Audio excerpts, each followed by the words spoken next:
like a merry-go-round. My head is spinning. I see you rapping about. I'm sure as hell not. 'Cause in my mind we're smiling on the dance floor. Late nights getting deeper like we're on our own run. Got the words know, 'cause we're so young. We're in your car singing crazy through the radio.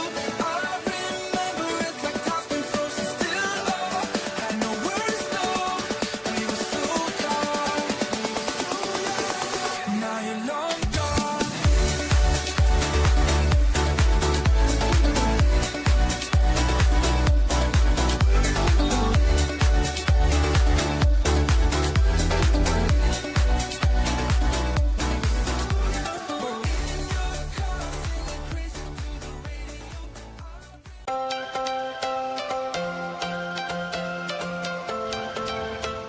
You are watching JJ's Lifted Horizons. Has a reason, baby, let it come to you. Every soul, Same old face, but new content. status quo. If you stop believing we're meant to, You're either going to cry, laugh, smile, or learn. passion's gone, we are doing it wrong. Baby, you and I, That's because JJ's lifting the world. whole world at heartbeat. We could stay or we could leave.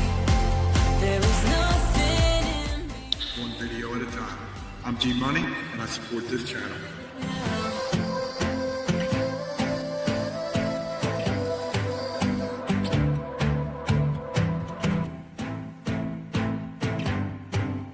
It's Sunday. It is JJ's Lifted Horizons, and you are live with the train wreck.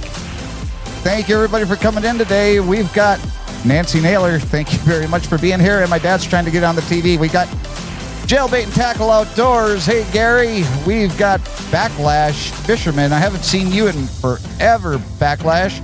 Appreciate you being here. And, of course, we've got TJ in the chat. Thank you for coming in, TJ. Tonight is going to be a heavy topic, but I think that it's an important topic to talk about. But we're going to get into that here in just a little bit. Thank you for coming in, Mrs. Shade Tree. Everybody here, stick around because it's going to be an interesting program. But first, we still have our We Chicken contest, and if you get your gear, all you have to do is email me, Jason at jjdrone360.com, with your picture, and you'll be entered in for the $50 Amazon gift card. And if you want to help out with some Amazon links, email the link that you would like to Jason at jjdrone360.com, and I will send you back another link. And the Spreadshirt shop is where you get your We Chicken merch and everything else under the sun for JJ's Lifted Horizons. Just go to jjsliftedhorizons.myspreadshop.com and you can find anything that we have available for sale. And that also helps the Lee and Betty Johnson Memorial Charity as well. And if you have a video to submit for Blinker Fluid of the Week, email Dan, droningveteran@gmail.com. And our book is out there. You can buy it and buy it on Amazon. Don't go and buy one of those third-party sites. It's only $9.99 for paperback, or if you want the ebook, it's $5.99. And the link for the Lee and Betty Johnson Memorial Charity is in the video description below. I'm not going to try and read that off because you're not gonna know what to do. But thank you everybody for being in here today. It's going to be an interesting show for sure. And because we have so much to get to, we're going to get right to our guests as soon as I clear this off the screen. All right, there you go. So first we have in this corner, Mr. Shade Tree. And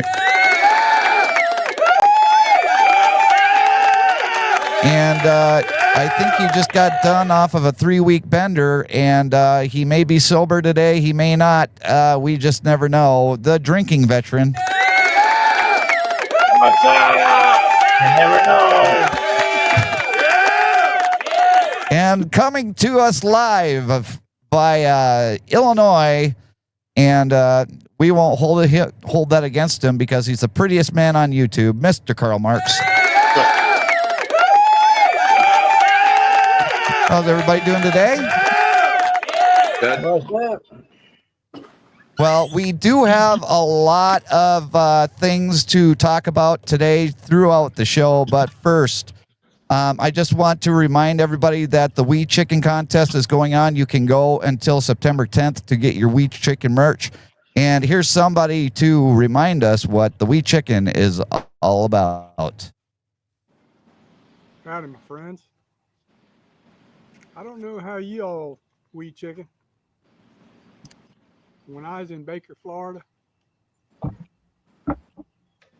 we pulled chicken. That's right. We pull it, we choke it, we wrestle it. Most important thing is, do you We Chicken? We do it all. We pull it.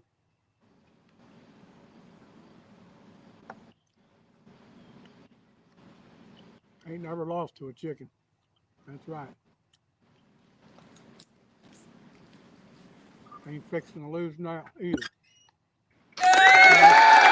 Thank you, Gary.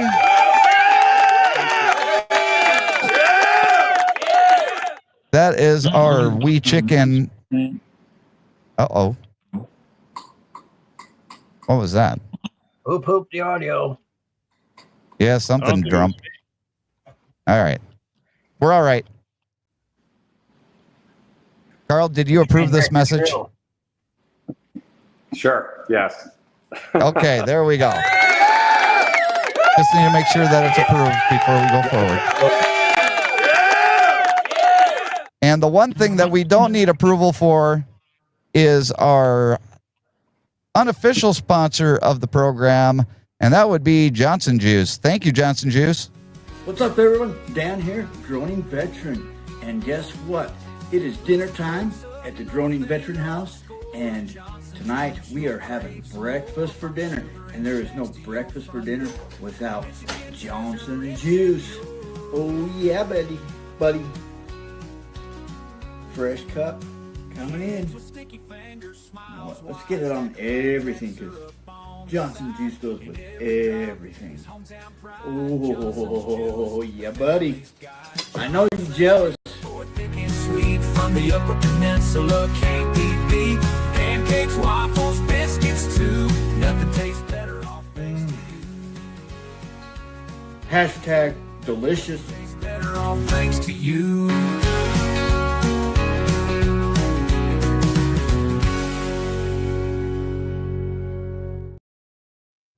Thank you, Johnson Juice. Oh, Dan, you're not supposed to put that up there. Whoa. Hold up. Wait a minute. How was you wasn't supposed to. That was an intimate moment with me blinker fluid. Right. Well, and that was also an intimate moment. I mean, this one is the picture that's supposed to go up. Okay. We don't need to be seeing that. This one here. Yes. It's almost like I have control over what goes up on the screen. That's a good thing that I don't, though. No. Scared me. I got so happy with the blinker fluid. Well, yeah, and Carl, what do you think of the Johnson Juice? I haven't tried it yet, but I'm sure it's good. Are you serious? I haven't sent you any. No, you haven't sent me nothing. You've been slacking. I have been slacking. We're gonna have to send Karl Marx. I think Chris got his order. Yes. I think Chris got one of mine too. The last time Chris, any of it came around here was Calvin, so I ain't got any. I seem to recall you messaging me saying something about Calvin wasn't going to get any of his. Dad felt bad. Dad. Oh, okay. Well, that was that was really nice of you. Well, I left a little bit in there for him. Dad's got to take his percentage too. Well, yeah, but in the spirit of the We Chicken campaign, this week's Blinker Flu of the Week flavor is going to be Sweet Baby Ray's barbecue sauce. So let's get into our Blinker Flu of the Week. good. You're not going to get hammered this week, Dan. No. Darn it. Maybe next time. One can only hope. And we've got 1 through 5 tonight, people. Shame on me. Yes, it's my fault. I swore I sent him a bottle.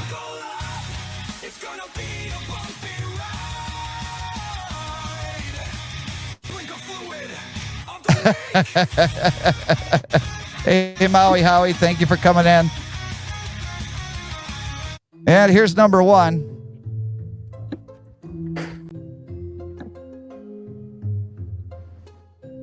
It's a beautiful day in Utah.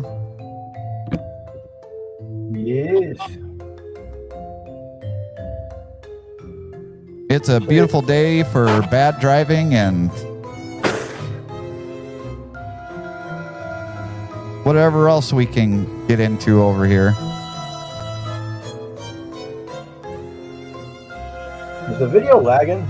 It's lagging on my end. Is It it? is mine too. Yeah, that's probably my fault.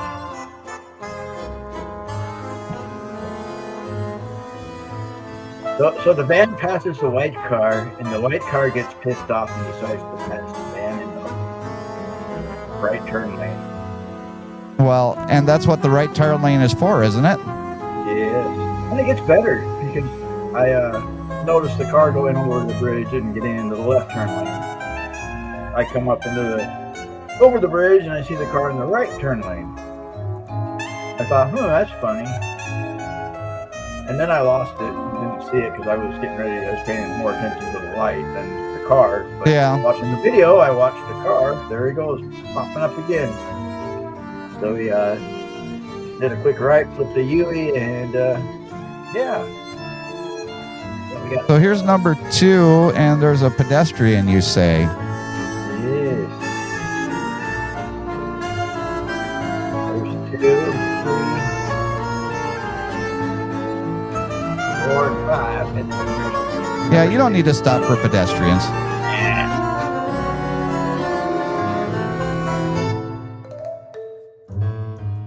And number 3.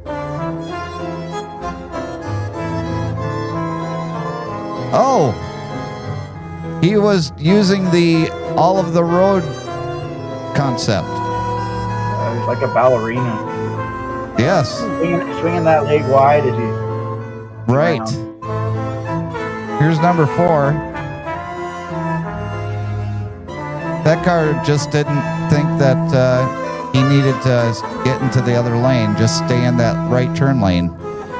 Yes. Can get through faster. And number 5.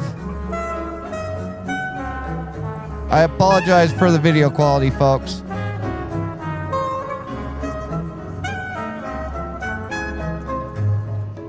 The wonderful right turn lane line.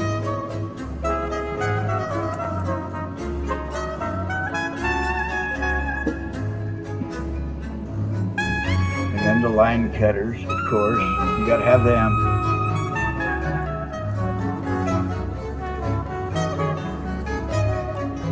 You've got a whole bunch of them. Yeah, just a couple, yeah. But that car in the center lane that's going straight, I got a kick out of him.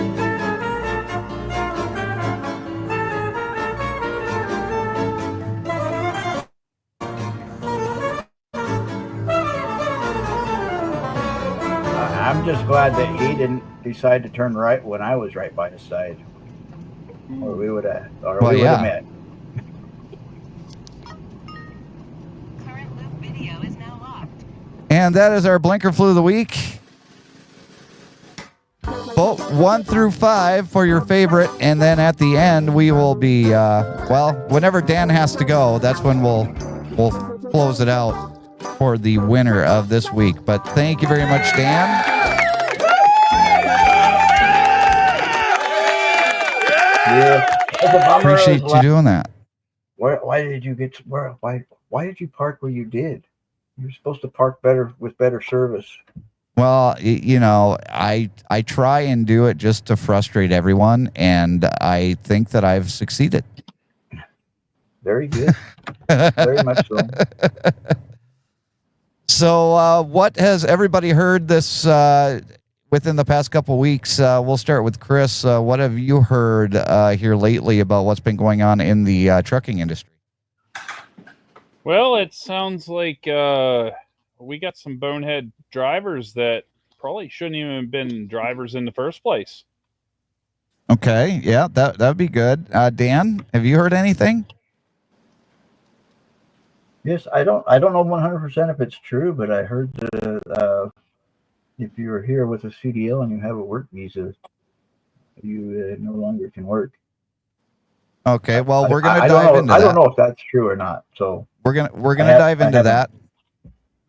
Heard it from a reliable source. So, well, I mean, I'm far from and a I heard what reliable Chris said, source. but I wanted to do something different because I heard a lot. And to the sexiest man on YouTube, Carl, have you heard anything? Well, yeah, I mean, business levels are down in a lot of places. I did hear about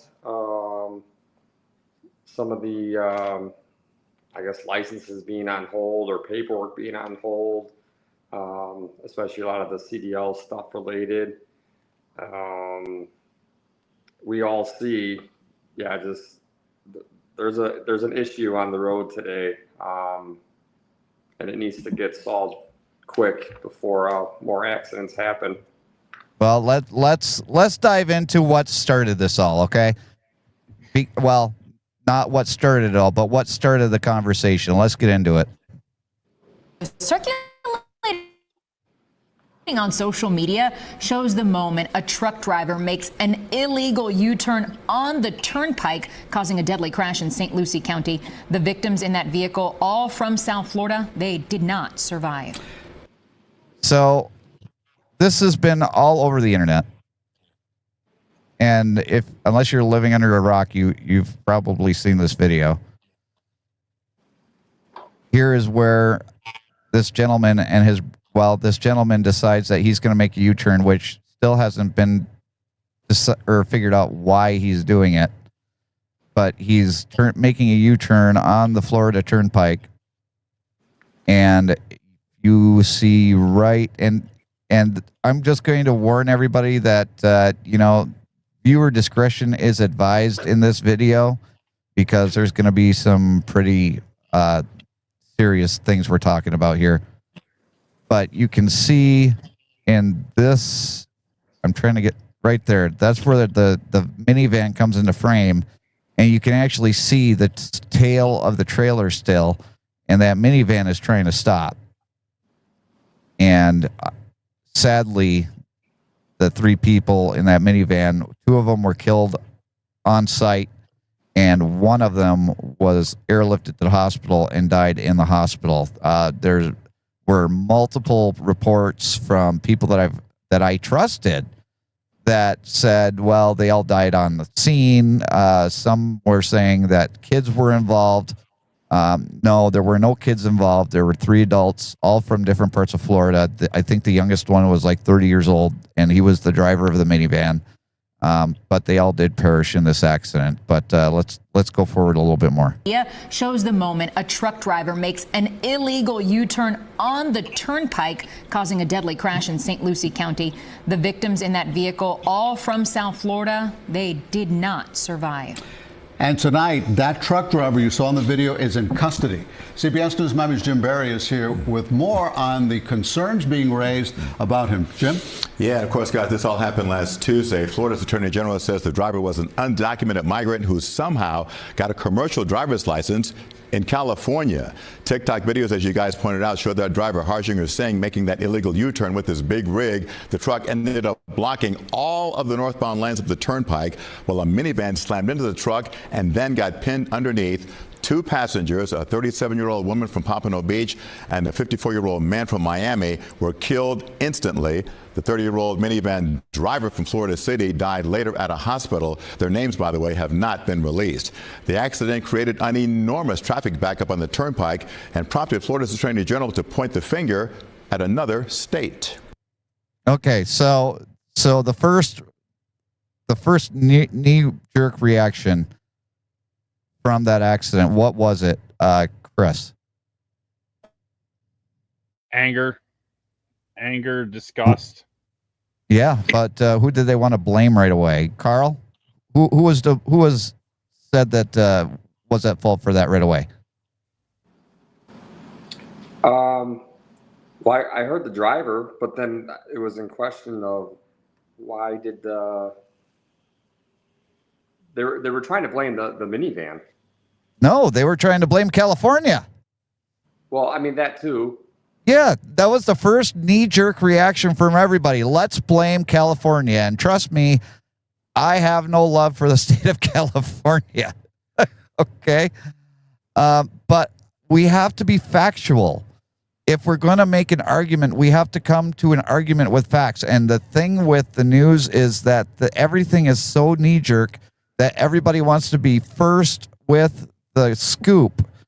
But everybody came in with the wrong information. Like, I even got duped by thinking that this gentleman, Harjinder Singh, I was made to believe that he was responsible for a bridge in Arkansas that was a 6-ton bridge that somebody with the same name went over. And apparently there's like 300 of these Harjinder Singhs out there in the Bakersfield area out there in California. But what we need to do is we need to step back and we have to actually take a look at the facts of the thing. Okay, so here are the facts of the case. And after I go through some of these facts, we'll talk about them. Number one, Mr. Singh is an illegal immigrant. So let's just put it out there. He came across the border in 2018. And then in 2020, he applied for a work visa. I'm sorry, I need to go back. In 2018, after he crossed the border, 2 days later, he was picked up by Border Patrol. And then he bonded out for a $5,000 bond, said that he was in fear for his life. So he was waiting for his hearing.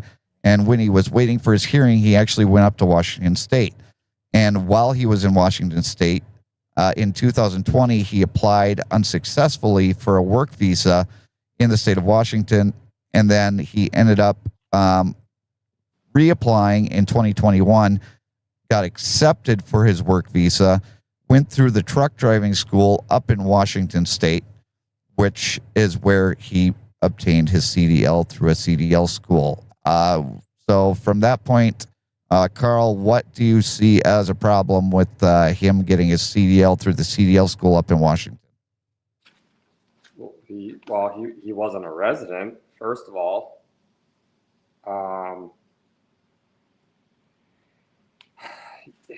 You know, there was reports also too that I heard that some of these driving schools were trying to take shortcuts to help these people obtain these CDLs, and they're not even getting the required minimum education.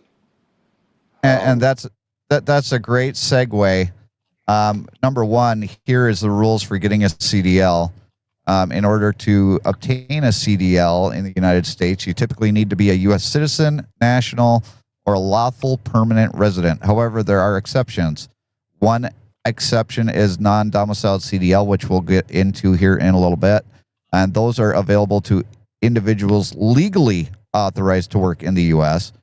Eligibility for a non-domiciled CDL generally requires a valid employment authorization document or an unexpired foreign passport with an approved CBP I-94 record. And he was not able to do that because he didn't fit all of those boxes. Even though he got his he got his papers that he could work in 2021, he still was not a legal citizen or legally here to work. But I actually pulled up, and this is kind of funny, and this is the reason why I'm glad that you brought that up, Carl, is I found a news article out of what? Oh, sorry. Hit the wrong button. I found a news article out of Washington State. Actually, it's out of Oregon. And it said right here, Washington authorities said Friday they continue to investigate the licensing history of a commercial truck driver involved in a fatal crash this month in Florida that has drawn national attention. And then it goes into all the information about that. It says, let's see here. The federal authorities say the state of Washington issued Singh a commercial driver's license on July 15th, 2023. On Friday, a spokesperson for the Washington State Department of Licensing confirmed his license was valid through July 2024 when California issued him a commercial driver's license. Now, here's the thing. They've been blaming California, but Washington State is the one that issued his first license. So what happened was, it's just like anything else. You move from one state to the other. Instead of going through the entire process again, you just get to, in some states, because of agreements that they have, you can go from state to state and you can get your license renewed in that state as a CDL holder. I've done that moving to Utah. I've done that moving to Wisconsin. I've done that moving from Utah back to Michigan. So it's not something that is out of the realm of possibility. So when people are blaming California, they're not getting the full spectrum. But here's the thing that I read earlier, that the news organization reported that the school Skyline CDL allegedly bribed an independent tester, Jason Hodson, to obtain passing grades on exams for its unqualified students in Washington. State regulators obtained photos of a gold envelope addressed to Hodson stuffed with wads of cash, each accompanied by a sticky note listing a license seeker's date of birth. Neither Hodson nor the operators of the business faced criminal charges. Regulators in Washington shut down the school, and Hodson lost his testing gig. Oregon regulators later suspended operations at Skyline's branch in Hillsboro. So Carl, you were absolutely right about what you were saying. But, what do you think about that school getting shut down, but nobody getting charges? I guess with not knowing everything, it's hard to tell. It's just like with a lot of other things, like who's being honest with what. You always hear all these people are going to be getting in trouble or indicted and all this other kind of stuff, but nothing happens. And then the business closed, but nobody's charged with nothing. It's like, I just don't, it's hard to trust any sort of media or anybody. Because too many people are just biased towards what they want to believe in, and they just want to present their thoughts, and they're automatically right with who they want to be right. I don't know. There's something missing, and I haven't quite figured it out yet, honestly. Well, I'm going to have to disagree with you, and I'll go to Chris. But before I go to Chris, I'm going to say that the news article cited an investigation done by Washington State. So I'm thinking that they're not going to cite an investigation that came right out of Washington State and try and fluff that. Chris, what do you think about what that said there? So, first off, if you're wanting to come into somewhere, and I don't want to get too much into like immigration and stuff, but do stuff legally. First off, the fact that you didn't brings a big red flag first. What are you hiding? Why are you coming here and not trying to try to hide, basically. Second, you want to work, that's fine. I have no problem with people coming here and working and being a productive member of society. The problem is we have rules, we have regulations that are enforced for reasons like this tragedy and other tragedies that have happened. If you cannot pass that test, and for what I was doing beforehand, I did a vehicle inspections, like basically a safety inspector.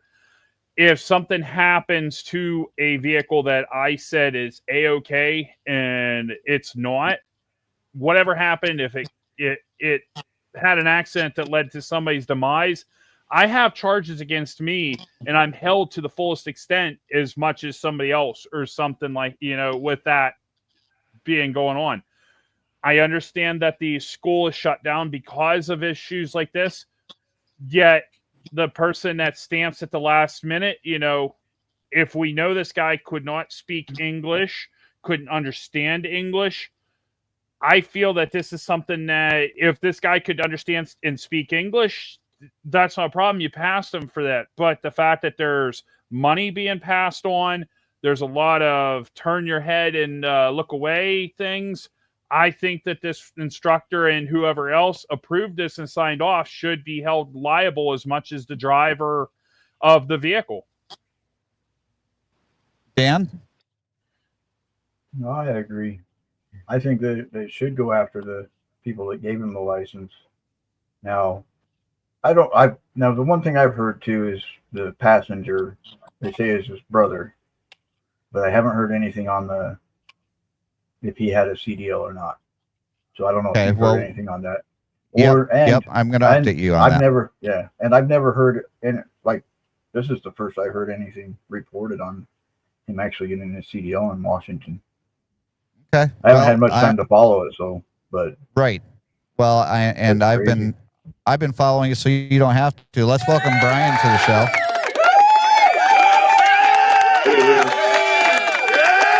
I don't know what you've heard and what you've missed, Brian, but if there's anything that you'd like to include right now, feel free to do so. I just feel horrible for the family that lost their 3 loved ones. Absolutely. Everything else I can say will probably demonetize you and get you kicked off of YouTube. So I'll just. So you're not going to try and pull a Paul today? No, I missed. You're going to have to fill me in on that one, maybe after stream or something. Yeah, we'll do it. We'll talk about that after the show. But I appreciate that. So here's the thing. Chris was talking about the whole English thing. I just wanted to basically give you a little bit of an education. December 1936 was when that actually was written, but it was effective July 1st, 1937. However, this rule has been inconsistently enforced over the years, with the FMCSA only issuing new robust enforcement guidance and policies in 2025, which went into effect in mid-June 2025. But the origin of the English proficiency requirement started back in 1936, and then went into effect in 1937 with the Interstate Commerce Commission, which was the predecessor to the FMCSA. But it did mandate that drivers be able to read and speak English to ensure safety and compliance with regulations. And then in 2015 and 2016, the enforcement became inconsistent. And then in 2025, with the executive order, and we'll go into the executive order right now, they decided that they were going to finally start enforcing that rule, because we were running into issues out here on the road. And I know Dan could probably talk about this, and Carl could even talk about this, of drivers that can't speak English and not being able to read the signs and stuff like that. But before we get to that, let me just pull up this executive order. And let's see here. Okay, so this isn't the executive order. This is a message from Sean Duffy, Sean Duffy, our Department of Transportation Secretary. It says, if states had followed the rules, this driver would have never been behind the wheel and 3 precious lives would still be with us. This crash was a preventable tragedy directly caused by reckless decisions and compounded by despicable failures. And I just want to emphasize that the despicable failures were on the government side. Non-enforcement, that's my words, not his. Non-enforcement and radical immigration policies have turned the trucking industry into a lawless frontier, resulting in unqualified foreign drivers improperly acquiring licenses to operate 40-ton vehicles. And I'm going to kind of step away from him at that point, because it's not just unqualified foreign drivers, it's unqualified drivers. Because we're running into drivers out on the road every day. It doesn't matter whether they're white, black, green, purple, or plaid, like our friend Carl can be. I mean, he's the only chameleon driver I know. But, there's bad drivers from every race, right? Right. Yippers. I don't know, Carl. You may remember this a little bit better than I do. I want to say it was around 2005, 2006. There was a driver that was licensed in Illinois. A taillight assembly fell off of his trailer, went through the gas tank of a minivan, killing like 7 of the 9 family members that were in it up here. And I believe that eventually led to the conviction of one of your governors in the series of things that Illinois is known for. So this is not a new problem at all. I think it's just coming to a light because there's so much more of it going on. It's far, and I'm going to say this right out. I work with two immigrants in my profession. They came over here, followed all their policies, and anyone who literally leaves their home and moves halfway around the world to better themselves and their families, my hat is off to them, because that is a culture shock and a half that they probably are still enduring on a regular basis, even though I've known them for 6 years now. But on top of that, they also know that there are certain professions for what they are in which there has to be standards. The fact that all of the hazmat materials that you got, that I would get when I was on the railroad, that's all in English. And if you can't understand what to do in case there is something leaking in your trailer, and how to communicate that to the authorities, that could cause big problems. Most road signs are now in a picture format. And I think you may have touched on this, Jason, but my understanding is that this guy couldn't even identify those. So there's so much wrong or so much tragedy with what happened here. And that, and then I'm going to go too. I mean, look at all these shadow trucking companies that, I think this one here has had 5 different names. White Hawk, White Star, White Lake, White Flying Bird. I'm gonna stop you there. I'm gonna stop you there, Brian. I'm only gonna stop you there because I don't want to put out misinformation. This trucking company has only had 2 names. Oh, it's only 2. Okay, I thought there was more to that. I'm sorry. This trucking company name was White Hawk Carriers Incorporated. They were actually put into service August 23rd, 2016. As of August 19th of 2025, their insurance was ready to be canceled, and we're not sure why. It could just be from the accident. It could be from them failing to pay their insurance. But between 24 and 25, they had multiple hours of service falsification violations. And then 2024, they had drivers that were put out of service for no CDL. But before they became White Hawk Carriers Incorporated, they were White Star Trucking Incorporated, but they were put out of service before they could even get into service by an expedited action because and they weren't able to be put into service through the new entrant application.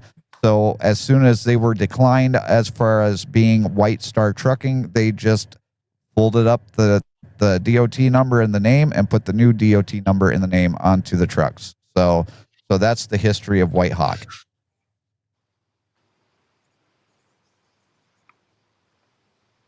Like I said, there's a lot of people that are getting a whole lot of different information out there, and I've been digging into this story for weeks now to try and make sure that we're getting all of the correct information out there. So Brian, I'm glad that you said that. I'm not saying that what they did was right. I'm just saying that it's not as deep or ingrained as you think. But let's go to Dan and get his thoughts. Oh, I'm just I don't know. I it really ticks me off, but I know there's the reason. I think the honest reason is that these guys can get away with this is they keep their rates lower, which lowballs us, and because they keep their rates lower, they keep getting hired on for different jobs. There's a lot of jobs that we miss out on, like at my work, because I know of people that they're underbidding everybody because they don't have to pay the prices that we do, right? For legal people. Right. Well, here's what we're talking about as far as company just up and just changing their DOT numbers right there in the truck stops. Pay attention, guys. Yeah, I've seen people do that.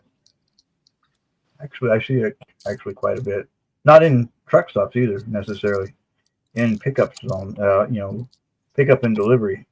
I've seen a truck come to a dock and deliver under one DOT, and when they're picking up and taking their truck and picking up the load, they are putting a different DOT number on it.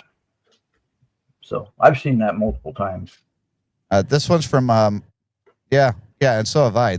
But the general public probably hasn't seen this in process. So let's show Big everybody. question to ask yourself as we dissect this is, this driver in this video is switching up their US DOT number, right, and company name number. So if you don't see it on your screen, I'll talk to you about what is going on right now. This driver is just pulling the company name off of the side of the truck. Hey, Tony, thank you so much for coming in. He's pulling that company name right off of the side, and he'll pull off that DOT number, and he'll cover it over. Now, I'm not saying that this is what the driver is doing, but this is how the process works if they were going to do it. And it could be something as simple as, look, this driver is literally just starting with a new company. It could be that simple, right? But if we're going to break this down, is it legal for trucking companies to have different US DOT numbers, right? And so that's what we're trying to buffer out here. So right here, a trucking company can't legally have multiple US DOT numbers unless it operates multiple separate and distinct commercial driving units or entities, as each distinct entity requires its own unique US DOT number. So basically, hey, you have a trucking company within your mega trucking company, your main thing, you might do 4 different things within it, right? And so because of that, you have different companies' names and US DOT numbers, right? That does happen. Okay, so. And that's what I'm trying to get at is he may be doing everything completely legally, but because of what we're talking about today, because of the Chameleon companies that will just go and just change their numbers when they get shut down, change their name when they get shut down. This is a problem that, Carl, tell me I'm wrong that we haven't been screaming about this for years. You're not wrong. It has been a problem. Chris, what do you know about? It appears that there's a lot of companies out there who don't want to be integrally and just have any kind of honesty, integrity, and they want to undercut everybody. And what seems like what's happening is whenever they run one business name down, they just flip the switch. And I don't want to take a lot from what you might bring up later on, but there's a lot of different companies that are already in the barrel with a lot of these people that they can switch on a dime. And you and I've watched a lot of videos on this in the past week, sending stuff to each other, and it looks like that they'll incorporate like 10 or 12 names at one time, and then whenever one's done, they just flip to another one, flip to another one, flip to the other one, and they might say quality since 2017, but that name's only been active for 3 days, and of course it's going to show 0 accidents or anything like that.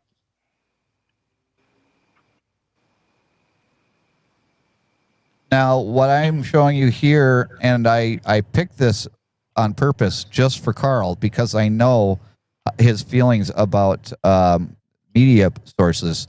This isn't a media source. This is actually from a law firm. So I just want to go through. This says, what are chameleon carriers and are they dangerous? And the Federal Motor Carrier Safety Administration coined the term chameleon carrier. So they know this problem exists, right? They know this is a problem. They know that companies are doing this, and there's a way to stop them, but it would mean them going out there and doing their jobs.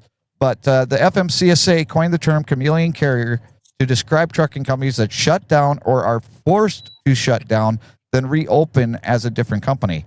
These motor carriers stay the same, but tweak their names, addresses, or DOT numbers to seem like different companies. Often they remain in the same city, state, or region to keep the business they had prior to shutting down.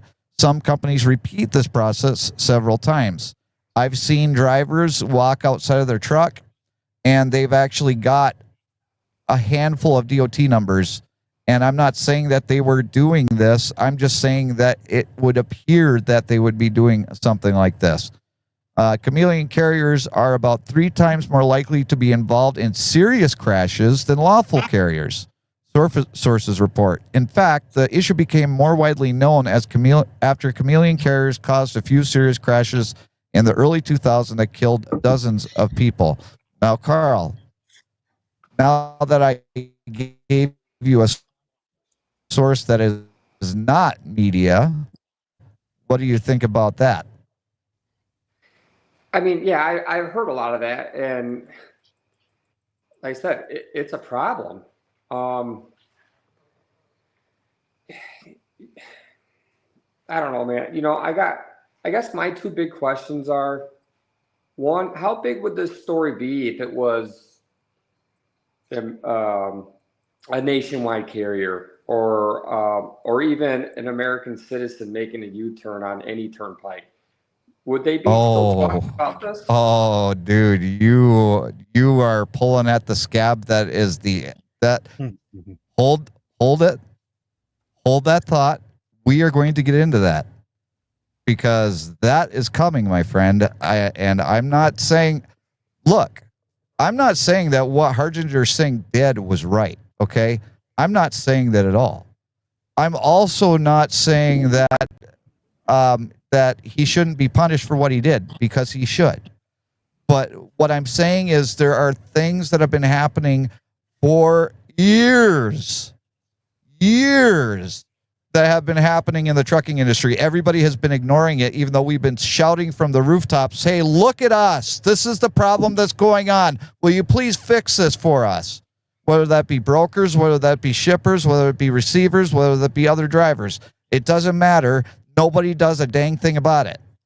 So yes, I'm with you, brother. That's the first time we ever agree on anything, I'm putting it on the calendar. So, but be patient with me. We are getting to that point. Well, let me just say, I want to say this too, because it's totally different. But so I agree 100% that like if it was like a major carrier, we probably would not be hearing much about this, because several years ago, one of the drivers that I work for, or not that I work for, in the company that I worked with was in an accident. He was killed. He was blamed for the accident. I don't think it was his fault, but his name, everything else, our company was thrown through the mud. We are not a big company. Just a couple of months ago at the airport, a big company was involved in a fatality, backing into another driver at the Delta terminal airport. Very little has been released about that. The name of the driver, the name of, I've talked to a couple people. Like, I didn't know about who the person that was killed was. Lo and find out that person actually was with the company that I am now currently with. But I didn't know that till after the fact. But I'm just saying, if it's a big company, things tend to get pushed under the carpet and out of the media a little bit quicker. So No, I do agree with Carl absolutely on agree. that. Yeah, I absolutely agree. Let me just answer this question real quick from Jenny and Steve. It says, JJ's all the CDL talk about this. However, my question is, how do they qualify for their DOT medical cards? And the only thing that I would say, Jenny and Steve, is the fact that if they were able to get their CDL through illegal or let's say shady ways or avenues, they could get their medical card done in that same way. So nothing surprises me in this whole story, but because of what Dan and Carl said, okay, let's just put this out there. The only reason why this is even being talked about today, the only reason that President Trump came out and said anything about it, the only reason why Sean Duffy came out and said anything about it, the only reason why every media news outlet has talked about it is because somebody leaked it out to somebody else and they put it up on TikTok. That's the only reason why. And because it got out there on TikTok, it became viral and everybody saw this. And then everybody was like, holy crap, I can't believe that this happened, right? Mm-hmm. That was really fast getting out too. Well, absolutely. And I want to know who leaked that video to begin with, because I've got 4 other examples to go through with you guys yet of accidents that happened that nobody in the media was talking about. Nobody. Why? Well, to be honest with you, Jason, I think, and this would, there are times in which, for whatever reason, media picks up on a story and just has to run with it. Well, in this case, it's, the unfortunate death of these 3 individuals. Sometimes it is the missing college student, whether it's here in the States or in the Caribbean, that suddenly becomes the story for the next 3, 6, 8 months. We have, college students that go missing all the time, but they will cycle in on one particular person for whatever reason. There are, the 3 people that were killed may have been related to someone that worked, was the assistant secretary to a news station in New York.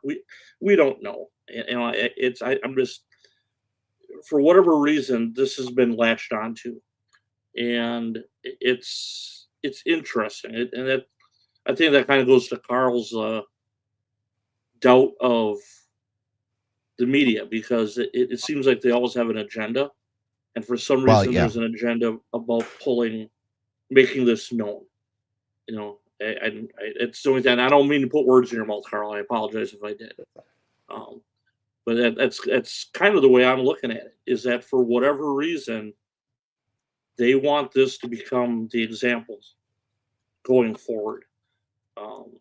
Whether that's from our government trying to let these shadow companies know that they're kind of being watched.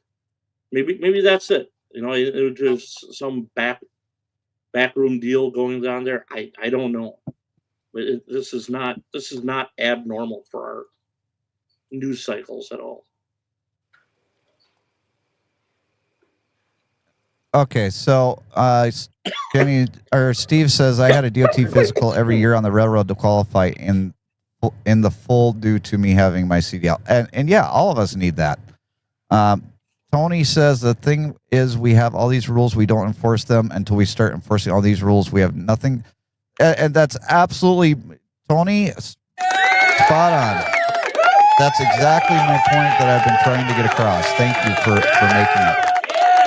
I just wanted to give an update that came out the other day about the brother, because the person that is shown with him in the, gosh darn it, the person that is shown with him in the truck is indeed his brother. And it says that Harneet Singh, who is 25, who is a brother of Harjinder Singh, was arrested earlier this week by the U.S. Department of Homeland Security on charges of vehicle homicide. I don't agree with that, because he was not the driver. He was not the person that was in charge of the truck. I don't think that he should be charged with any vehicle homicide.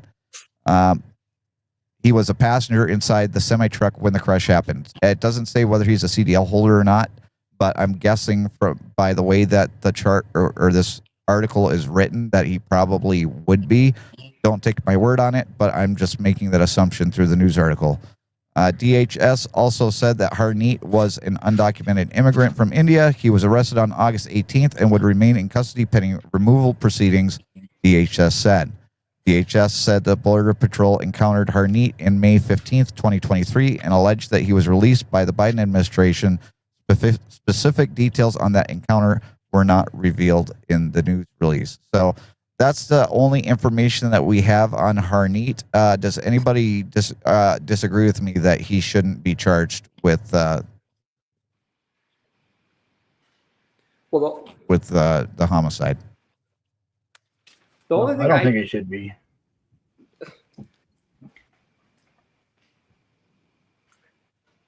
Go ahead, Carl. You first. Okay. So I guess I don't think he should be charged. He wasn't driving. Now, I guess my question is, though, I've never driven in a different country. But I guess my question is the no symbol, like no guns, no weapons, no smoking, the circle with the line through it. I mean, you see that on the sign, and then you see the arrow doing a curve, signifying no U-turn. Is it really that hard to have common sense? Like, hey, that means like no U-turn, regardless of where you're from. I find it very hard to believe that they didn't know what that meant. But, and we don't know what his brother said to him, like, yeah, sure, just do that, or maybe they both. Yeah, we don't know that. You're absolutely right. We don't. We don't know, but the fact is, he wasn't driving. So right. He shouldn't be. He shouldn't be charged because he didn't make the turn. Right. And Carl, to kind of address something that you just said, when he was given a test after he was done, or when they were investigating the crash at the scene, he was not able to pass the English proficiency test. He was only able to recognize one of the sentences, and then out of the 12 stop signs, or the 12 traffic signs he was given to identify, he was only able to identify 2. So he would have failed any sort of English proficiency test whatsoever. Okay, I mean, and again, I mean, they can, and I'm not, I guess I can believe it, but again, are they saying that? Let us all, I mean, I'd like to hear him sound, take the test in front of all of us. Well, I mean, that's the official. That's the official preliminary report from the DOT. I don't know. I mean, it's just, again, I mean, when you take a sign like that, I mean, it shouldn't, whether you don't know the English language or whatnot, I mean, it's just, to me, that's just common sense. Like, it's a circle that means no with an arrow Right. that's flipped around. But I again, mean, you would think that, but you don't know what their signs were like out in India either. right. Yet, if something was done right in truck driving school in America, this wouldn't have had, he would have known that and he would have seen it every day to be refreshed on it. It's not like he would see a regulation for hazmat and only use it 3 times in his whole time being here. We see no U-turn all over the place. Sure. Right. Sure. Dan, you wanted to say something? Oh, I just said I don't think he should have been charged.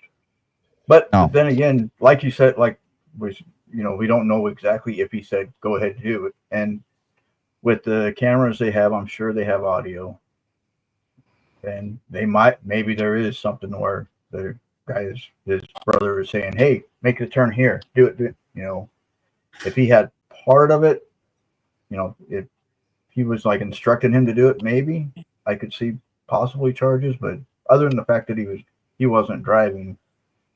So in order for them to charge him, he would have to have evidence where he said, I mean, you can go in and be a watchman for a guy to rob a bank and have charges against you. Right. Just because you didn't pull the gun, but you was there physically watching, So in that aspect, I can see. But. Well, Tony says, when I was in Germany, I had to take my driver's license test 2 times. They had over 500 signs. You couldn't miss more than 3 out of the 500 signs. Dan, you could probably agree with that. Yeah, I mean, I don't remember 500 signs, but I did have to take the test. And their signs, I mean, they're different. They're obvious. I mean, they're easy to understand and translate. They're like our signs for the most part, but they are a little bit different. Let me share a story with you guys, okay? I'm going to share you a story, but I'm not going to tell you the date. I'm not going to tell you the date of the story. You guys are going to have to guess. People in the chat, be ready to guess. But I got to sneak off. Oh, I got to get some stuff done. Who do you have for the winner, Dan? For the winner is number 3. Number 3. Congratulations, number 3. For our blinker for the week.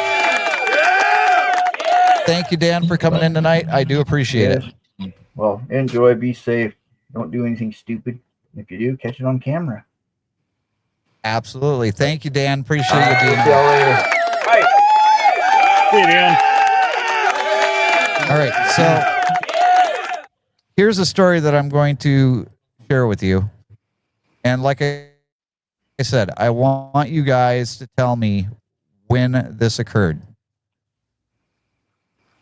This is out of Los Angeles. Samuel Talavera. Oh, we'll just call him Sammy T. How about that? Did everything his bosses asked. Most days, the trucker would drive more than 16 hours straight hauling LG dishwashers and Kumho tires to warehouses around Los Angeles on their way to retail stores nationwide. He rarely went home to his family. At night, he crawled into the back of his cab and slept in the company parking lot. For all of that, he took home as little as 67 cents a week. Then in 2013, the truck he leased from his employer, QTS, broke down. When Sammy T couldn't afford the repairs, the company fired him and seized the truck, along with $78,000 he paid towards owning it.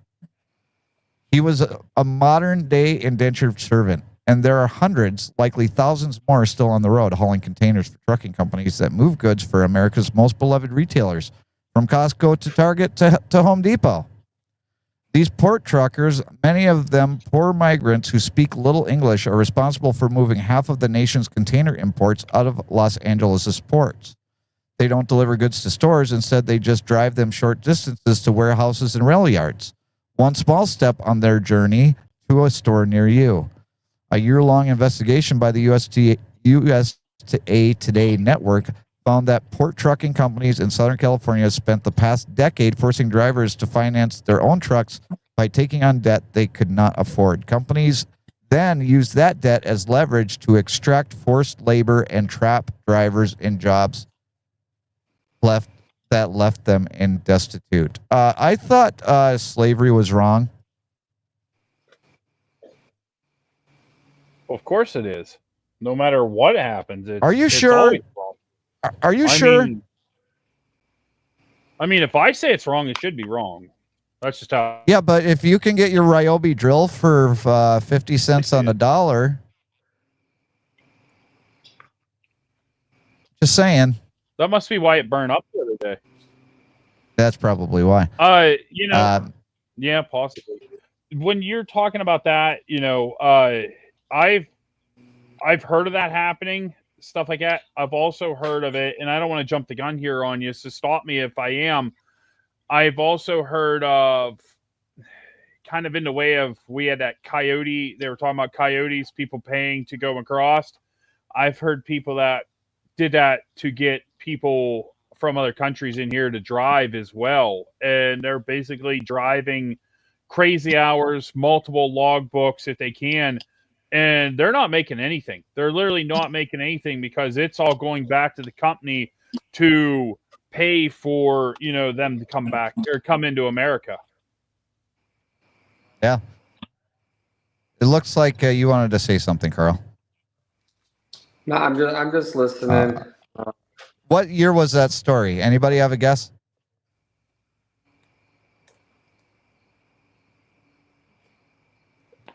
I'd say 15. 2021.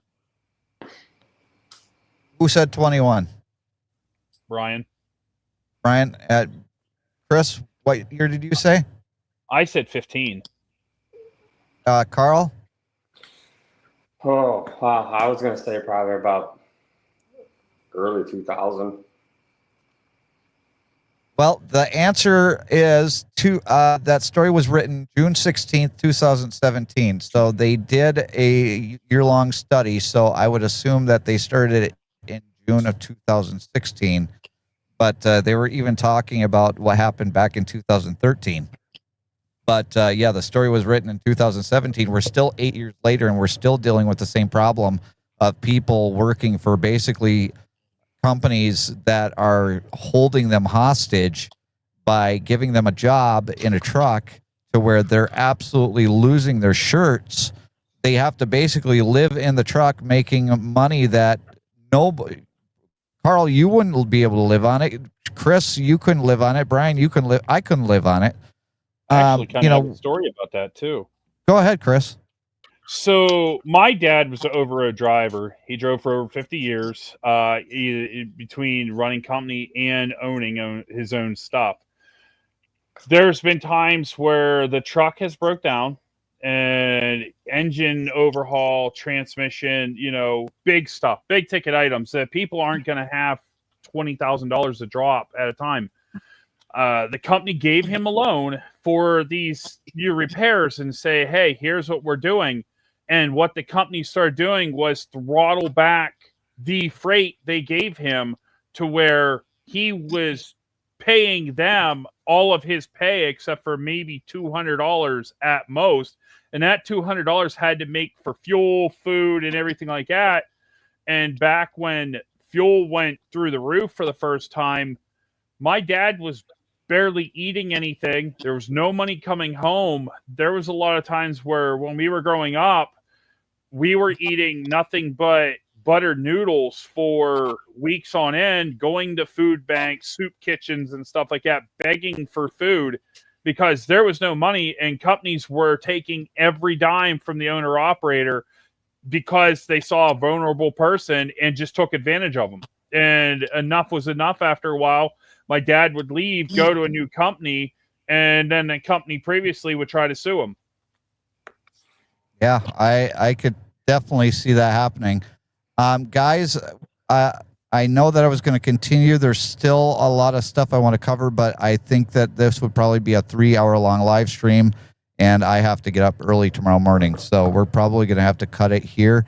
But just know that in the future, next week, Sunday, we're going to get into cabotage. What is cabotage and why is it happening? We're also going to get a little bit further into is ICE going to be showing up at the scales or the truck stops? And I've even got an example of a DOT officer that was one of the first people to actually, well, yeah, I'll hold off onto it. It's a video from American Truckers United, and it's a video of a DOT officer giving the first person their English proficiency test, and then we still have more videos to go through. We've got video of these companies that have basically they're living in the same apartment complexes. We've got a driver that has a trucking company that is able to change his e-logs while he's driving down the road, so he's not getting any sleep. And this guy isn't even an illegal. He's an American citizen, and he's still forced to work like a dog, because if he doesn't, they're going to either fire him, or if he doesn't do exactly what they say, they're going to report the truck that he's driving stolen. And so we've got that video to go through. We've got a lot more to cover on this. So I hope that you'll join us all next Sunday, because we do have a lot more to cover on this. But Brian, Chris, and Carl, I appreciate all of you being here today, because it was actually a really heavy topic, and I know it's going to be another heavy topic again next week. But I think it's important for us to get all this information out there. But as I always do, we're going to go around the room and let everybody have their last word. Brian? Just be aware of your surroundings, what the vehicles in front of you are doing, behind you, because you don't know how that's going to affect, especially trucks on the highway. I think a vast majority of truck drivers are professionals. They know what they're doing. You guys have a very difficult job, but there's always going to be that bad apple out there. Right now, our laws or the lack of enforcement of them maybe causing a few more bad apples to be out there. But if you see a truck doing something, slow down. I think we as drivers, we all don't pay enough attention to what's going on around us, whether it be large truck or just another car or even a motorcycle. I mean, I don't know if either one of you guys have your motorcycle endorsement. I do. And I'll tell you, if I'm on a bike, that cloak of invisibility is around me all the time. Because I can look another driver in the eye, and they will look at me and still pull out in front of you. So it's just be aware of your surroundings. Thank you, Brian. Carl? Well, I was gonna say a lot of the same stuff. The roads are dangerous, even more now. I mean, you got to look out for everyone: buses, cars, trucks, people walking, bicyclists. A lot of people are just there for themselves, and it's a I don't care attitude, and I'm just doing what I'm doing, and it's scary because you just never know what the next day is going to bring, or the next evening. And a little off topic, but if you hear something in the media, look it up. Do some self-researching, independent researching, and don't believe the first thing you hear with anything. Very well said, Carl. Chris? You said it best, Jason. We could be on this all night. There's a lot of stuff that we kind of went away from this accident and started talking about other things. But first and foremost, keep the individuals who have left this world in your thoughts and prayers, their family, their friends. This is a tragic situation. and there has been other accidents. So keep those families in your thoughts and prayers for first and foremost. We don't want to glorify anything. We're not here for clicks or anything like that. This is a shed light onto something for just something to kind of end something as soon as possible, so there is less casualties involved. And I did want to say one thing to kind of add to what Brian was saying earlier. You know, it does seem like that the media is kind of publicizing this because of immigration being a hot topic right now, and the immigration status. Maybe that's what's going on, why we're finding out about this one and not the others as much. I can't say for sure, but just keep everybody in your thoughts and prayers. And on a kind of a fun note, don't forget, We Chicken merch. We Chicken So Hard It Hurts. My truck did the other day, and now it's broke down. So don't forget to check that out and get yourself some stuff. And the cat even does it as well, too. Yeah, the cat is perfect. That's not my entry. That's not my entry. So just remember that. That's not my entry, Gary, if you're still in here. That's not my entry.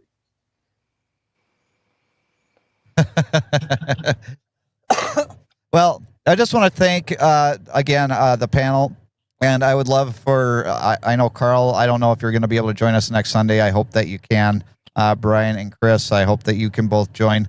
I'm going to be going on vacation starting tomorrow. So I'm going to be off. But so next Sunday, we're going to be doing the live stream from the JJ's Lifted Horizon Studios back in Quinnipiac, Michigan. So I'm looking forward to doing that. But like I said, we still have a lot of information that I was going to go through today. So we're going to hold that over until next Sunday's show. So make sure that you come back, because we're not done talking about this. We're not done talking about all the issues that I had lined up for the trucking industry. And who knows, I'll probably come up with more for next week. And then we'll have to make it to another week. But for the most part, you know, the biggest thing is that we need to be able to hold each other accountable. We need to be able to do our jobs without fear of any sort of another driver coming up and running into us, or running us off the road, or driving down the highway with their curtains closed, Carl. Yeah. You know, there's a lot of things that I see on the road, that Carl sees on the road, that, you know, everybody sees, but the drivers that drive long haul, like I-40 and I-80, are two of the most dangerous roads you can drive on right now, because of the fact that some of these drivers, they don't know how to maintain their lane. They don't know how to drive with their curtains open, and they don't have any idea on what the signs are saying that they need to actually follow. And that's dangerous. That's a dangerous mix. And the fact that everything is being highlighted right now because of that Twitter, or not Twitter, but that TikTok video, it's important, but this should have been handled years and years and years ago. It shouldn't be something that we're just starting to handle now. And that's the thing that really gets my goat. That's the one thing that really gets me frustrated. And I, honest to God, think that I'm hoping and I'm praying that this actually ends up coming up with some sort of resolution, because it's time now for us to have the resolutions instead of having the constant nagging that we need to get these things fixed. It's about time that we just fix them instead of complaining about them. But I appreciate all of you for coming in here tonight. And like I always say, every road leads to a new story. Y'all keep writing yours. We'll see you on next Sunday's live stream. Thanks everybody for coming in. Good night, everybody.